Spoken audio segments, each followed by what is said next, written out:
आज हम सुनेंगे ऊंट और गीदड़ की कहानी। बहुत पुरानी बात है। एक जंगल में दो पक्के दोस्त रहते थे।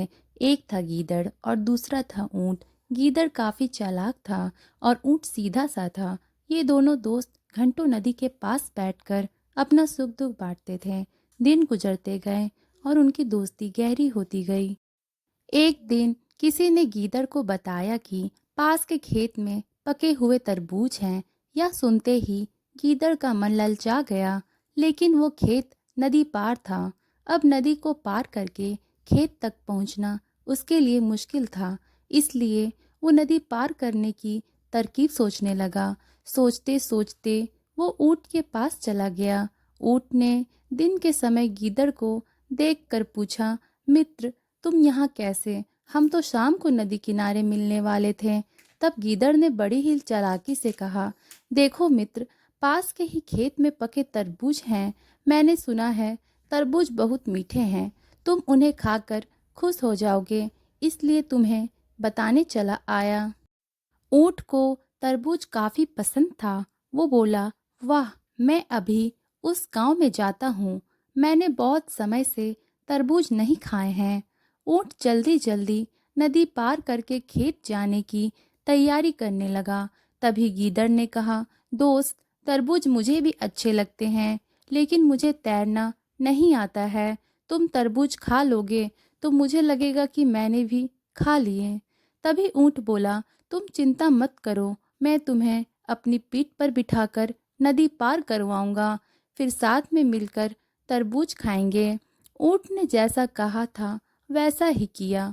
खेत में पहुंचकर गीदड़ ने मन भरकर तरबूज खाए और खुश हो गया। खुशी के मारे वो जोर जोर से आवाजें निकालने लगा। तभी ऊँट ने कहा, तुम शोर मत मचाओ, लेकिन वो माना नहीं।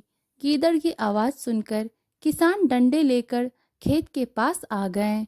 गीदड़ चालाक था, इसलिए जल्दी से पेड़ों के पीछे छुप गया। ऊँट का शरीर बड़ा था, इसलिए वो छुप नहीं पाया। किसानों ने गुस्से के मारे उसे बहुत मारा। किसी तरह अपनी जान बचाते हुए ऊँट खेत के बाहर निकला।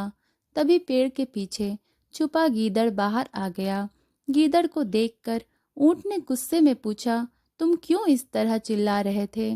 गीदड़ ने कहा कि मुझे खाने के बाद चिल्लाने की आदत है, तभी मेरा खाना पचता है।